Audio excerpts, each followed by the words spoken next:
Okay, so what we're going to do right now is I want to go through a quick a torsion problem, a little bit more complex than what we've done so far.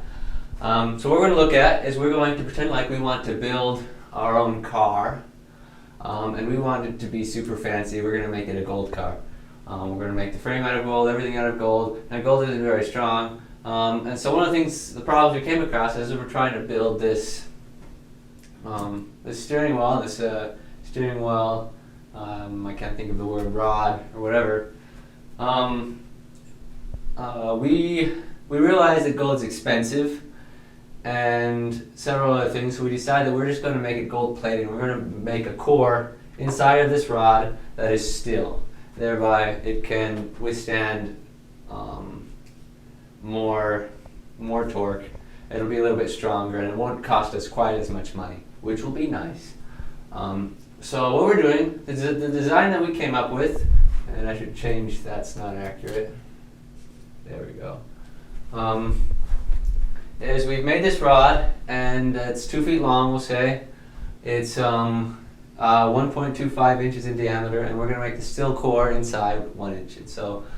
And the steering wheel, the radius of the steering wheel is 6 inches.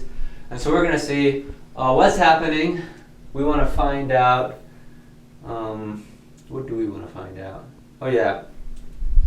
We want to find out the deformation, the angle of twist that this rod will experience if we were to put 200 pound force on that steering wheel. Okay, so the first thing I want to do is I want to find out how much torque that is. That's easy. The torque is T is equal to the force times the distance, and so that's 200 times 6. That's 1,200, I think it was. Yeah, 1,200. 1,200 pound inches. That's good. That's what we want to do. We want it in pound inches. And now that we have that, we can go about solving this problem. This is where it gets a little bit complicated. Since we have a steel core on the inside, it's not a uniform material, which means we have two different G's. We have different stuff going on, and so it's weird trying to figure out exactly what's happening. So we're going to look at it statically first, and we're going to, if you imagine this, the cross-sectional area, you have a torque running across that cross-sectional area. You would have 12,000 pound inches, which means there has to be a resisting torque to keep that surface in equilibrium. And we know that there's going to be torque coming from two different things. You're going to have torque coming from the pipe, we'll call it a pipe. The exterior, the plating, the gold plating will have a torque, so we're going to call that torque T of G. The torque from the gold. And then we're going to have another torque right there, which we're going to call T, torque of steel. Now the whole torque is going to be equal to 12,000 pound inches. So we know the full torque has to resist that. And so what that means, we know that T of G plus T of S, the two torques from the two materials, has to be equal to the 12,000 pound inches. We know that. Alright, so that's the first thing that we can deal with. The second thing is that we know that when we twist this, that there's going to be an angle of twist. That the angle of twist within the gold has to be equal to the angle of twist in the steel rod. And so the angle of twist, phi I think it was, of the gold is equal to the angle of twist in the steel. Those are two important things, and we can use those two concepts to solve this problem now. So let's go about doing that. Due to the fact that I don't have enough room on this board, I'm going to erase these drawings. So remember them, think about them, whatever. I'm going to get rid of these. Okay. Now let's try solving for it. So the equation that we remember for angle of twist is the angle of twist is equal to T, what was it, TC over, no, not TC, TL TL over JG. That's right. That's our angle of twist equation. So let's look at first, what is the angle of twist of the pipe, of the Goldcorp pipe that has the gold plated pipe that goes around the steel core. So with that, so that the phi for the gold is equal to the torque of G, which we don't know, that's an unknown, times the length. Now the length of this rod, remember, is 2 feet. We want that in inches, so it's 24 inches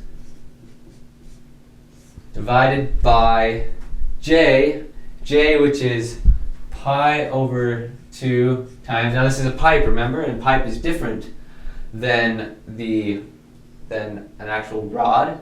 So the J for a pipe is, I'm going to write these down right down here so you can remember them. J for the pipe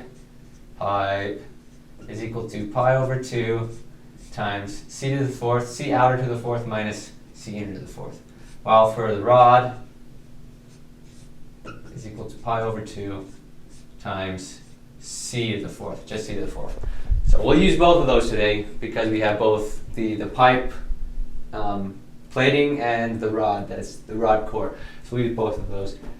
Alright, so for this we have pi over 2 over the outer the outer radius to the fourth. The outer radius is half of 1.25. That's, what is that? I don't have a calculator with me, so I'm just going to write it down like this. 1.25 over 2, that to the fourth. So half of 1.25 to the fourth minus half of 1 inch, because that's the inner diameter. So that to the fourth times the G for the gold, which we have. I Googled that for fun. So we'll use that number. I'm just going to write down G just to save space. G for the gold, so GG. Alright, now our angle of twist for the steel is equal to the torque in the steel, which is also unknown. We don't know how much that is, times the same length, 24, because that's how long it's applied, divided by its J, which we know to be pi over 2 times 0.5 to the fourth, right?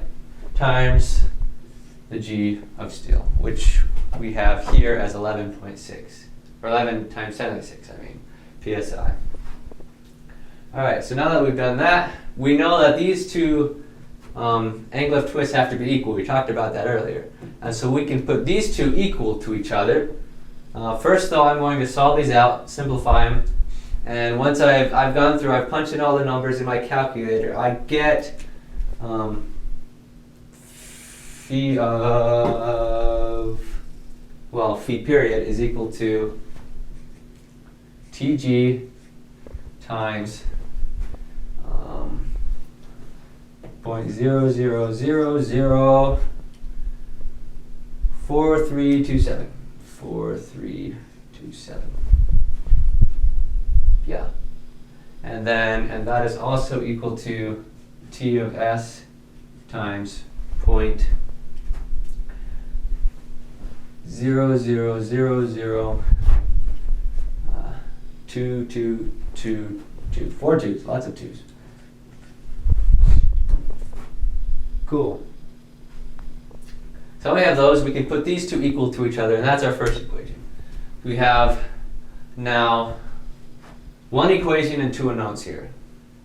So we know just because that you can't solve that type of equation. If you have two unknowns, you can't solve it with just one equation. So we need a second equation. Now we already have a second equation though, because we know, and I erased it here, but I'm going to write it down again, that the torque in the steel plus the torque in the gold has got to be equal to the full torque, which is 12,000 pound-inches. Okay. So now we can solve for one or both of those. And when I go through and when I do a system of equations, which you can do on your own, I'm not going to run through that right now. But when you've done that, assuming that I punch things in my calculator correct, of course, I found that the torque in the gold is equal to 407.13 pound inches. And the torque in the still is equal to 792. That's a 2. 792.87 pound inches. Okay. Good, well that works. Both those torques will add up to 12,000 pound inches, and it satisfies all our equations. So now that we have those, we can now figure out how much angle of twist is going to be in this rod by taking one of these numbers and plugging them into one of these two equations. So if I take T of G, 407 pound inches, we plug it here into TG, we can now solve for the angle of twist of the whole thing. And so once I've done that, I find that my angle of twist, and I'm going to write this up here. The answer is angle of twist is equal to 0.0176. And that's in radians. Now we can convert that into degrees, and when we do that, we find out that it is equal to